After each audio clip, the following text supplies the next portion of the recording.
It feels like you could fill a stadium with all the competitors in China's large SUV segment, and yet here I am, doing a review of yet another. I don't know, could be worse.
Welcome to Wheels Boy, where we cover the newest, coolest, and wildest vehicles from the Chinese car market. Be sure to like, subscribe, and hit the bell. This is the L90, a large, fully electric SUV from Onvo, the more affordable brand from Chinese automaker NIO that debuted last year, and it is indeed affordable. Pre-sale starting price is less than $34,000 and you can drop that price down to $23,000 if you do the BAAS, or battery as a service option, wherein you rent the battery for a monthly fee instead of buying it outright as part of the purchase price of the car. That starting price with the battery is less than half as much as the similarly sized NIO ES8. I would describe the styling of the L90 as blunt but attractive. The front end is a combination of some large mammal and an insect, but the rest of the styling is quite fetching. Onvo is also quick to point out that this is an actual SUV in terms of shape, which is why I am slightly surprised to tell you that it has a class-leading drag coefficient of just 0.25. This keeps the same distinctive light signature as the L60, their first model, this double dash DRL right here, hence the reason I refer to it as slightly insect like before. But it adds the new Starlight interactive pixel display, these LEDs here on the top. Now, these are a dime a dozen on Chinese cars, to be honest, but I think that this more restrained, more subtle, smaller area approach might appeal to some consumers. I base this on the fact that a lot of people complain about the over-complexity of those LED displays on other cars that we review. If you've heard anything about this car, however, it's probably the fact that it has an absolutely massive FRUNK measuring 240 liters. What's even more interesting to me, however, is how they were able to achieve this. For starters, this thing uses the same 340 kilowatt rear motor as the NIO ET9, their $100,000+ top-of-the-line hydraulic suspension sedan. Now, at first, I thought it was a little silly to take the motor from their very high-end model and put it into their very low-end, or lower-end model, to be fair. But then I realized that by using this power-dense unit, they're able to provide a 0 to 100 kilometer per hour time of just 5.9 seconds on the single rear motor version.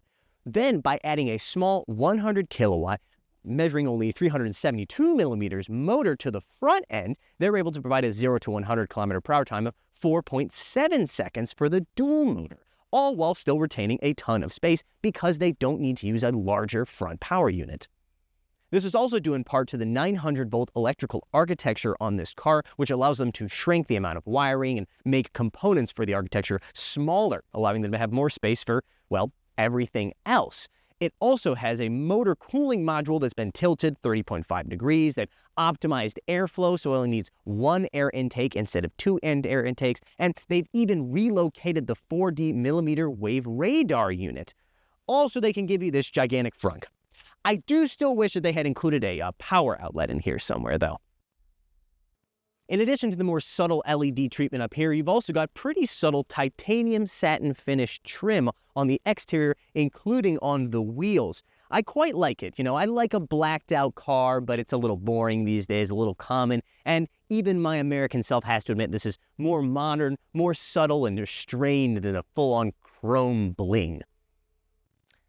One quick note, I want to apologize if this car doesn't reach our normal standards for cleanliness when it comes to reviews on the Wheels Boy channel. That's because this shooting location is at the end of a dirt road. It also appears to be home to a majority of the world's insects, so please try to ignore all the flies that are hovering around my face during this video.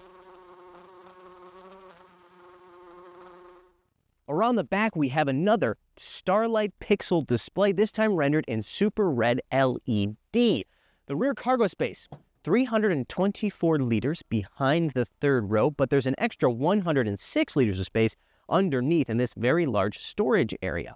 If you lay that third row down, they say up to 1,214 liters of space, which is pretty decent for this segment.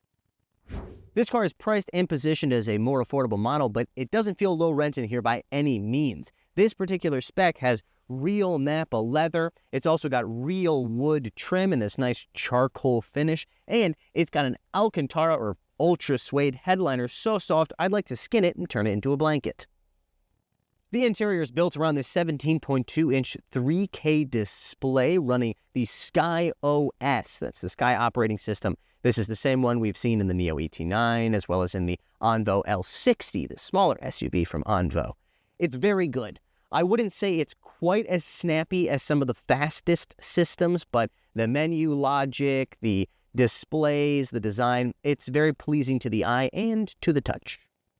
There is no instrument cluster in this car, but you have two areas where you can view your driving information, either up here in the top left of the center screen. You got this Tesla-style setup with your speed, driving mode, as well as your gear selection. You can get that same info via the heads-up display, which measures 35 inches. You also have an available 2,000 plus watt 23-speaker Dolby Atmos surround sound audio system. Other features include heated, cooled, and massaging seats here in the front row, also in the back row, but again, we'll get to that later. You've also got a password-protected glove box, just in case you really want to guard all those extra napkins and plastic spoons that you keep in there, or at least I keep in there. Undoubtedly, the best seat in the L90 is this right rear passenger seat because it is the only one with zero gravity mode, including a leg rest, which will deploy for you so you can lay very comfortably. You've also got a fold-out table right here. Any seat in the back row, however, is good for viewing this 17.3-inch 3K touch display. Now, again, you can control it via touch, or you can do so via the remote that they provide. I appreciate a remote, even though it's very likely that you're going to lose it, or any child that you have is going to lose it. It's still better than having to use your phone to control it.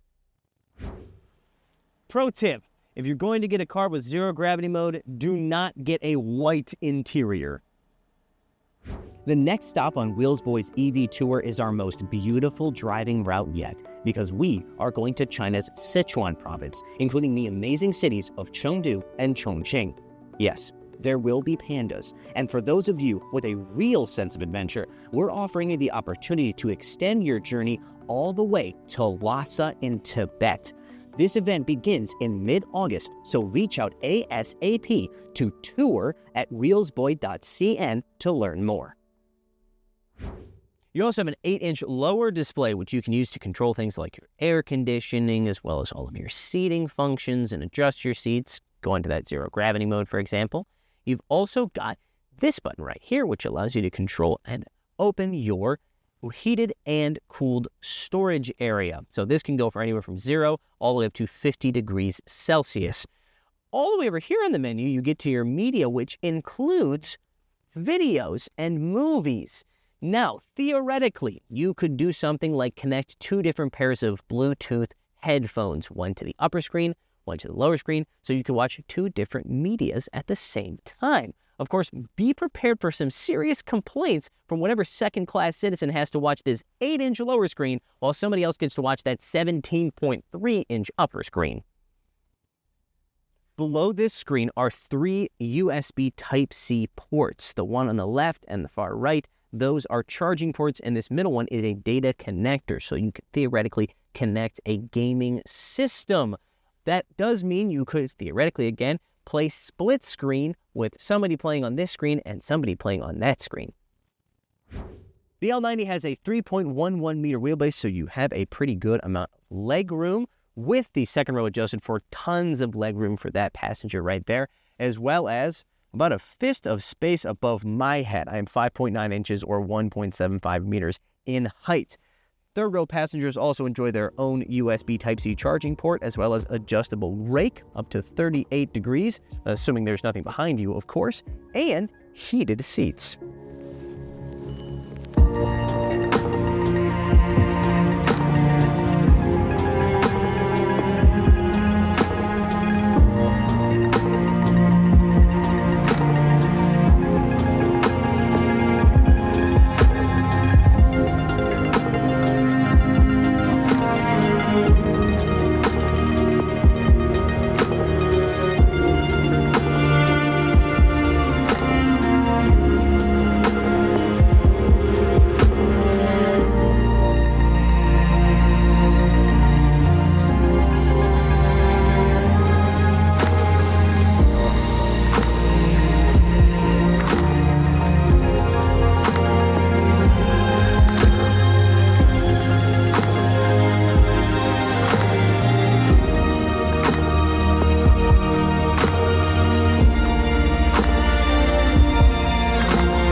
Has single and dual motor variants, but let's talk a little bit about the battery pack.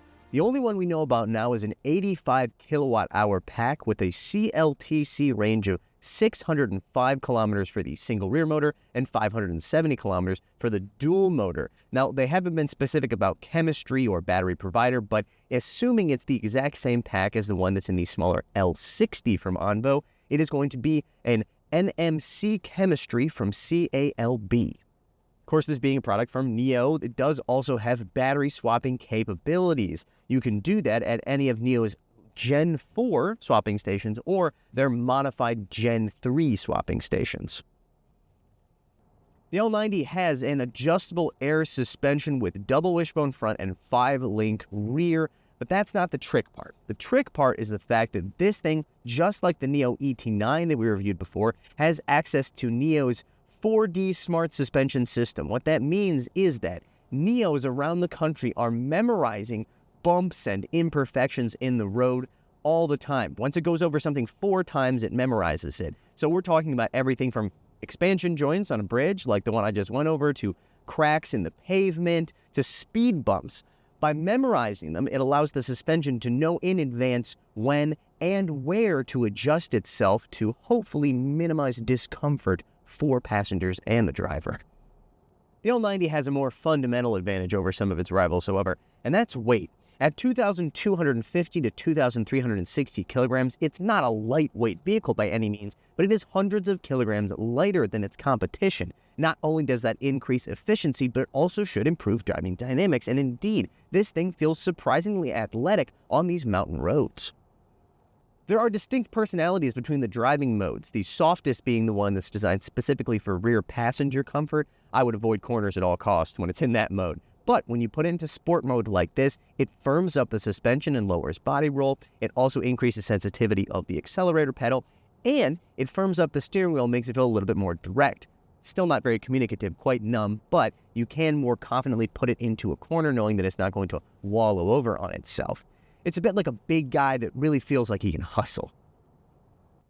Of course, much more important than its ability to hustle through mountain roads is its ability to transport 6 people in comfort, which it definitely can do as well. As I mentioned already, there is a driving mode that is specifically designed for rear passenger comfort. That's the softest mode, and I think it's appropriate for when you're just driving slowly through city streets.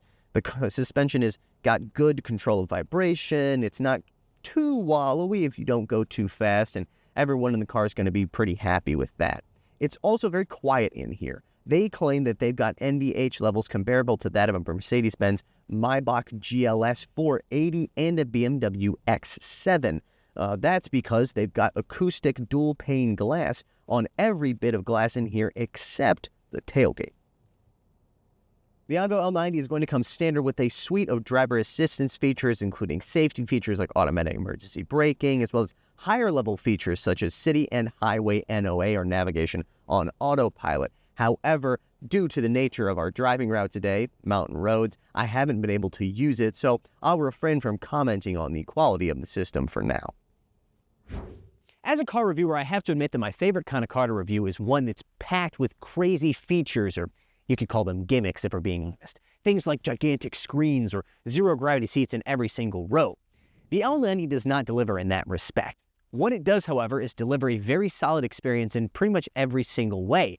Driving experience, interior features and quality, interior entertainment, looks, storage. All right, we'll say storage. That is one good thing that it has, is that gigantic frunk. But in every aspect, it's just a very, very solid performer. When you add the fact that you can get one for as little as $23,000 US with that battery rental option, and you have something that goes from a very strong competitor to a very compelling option. That's going to do it for today's review. Be sure to check us out on all of our social media, links in the description below, and as always, like, subscribe, and hit the bell. We'll see you next time.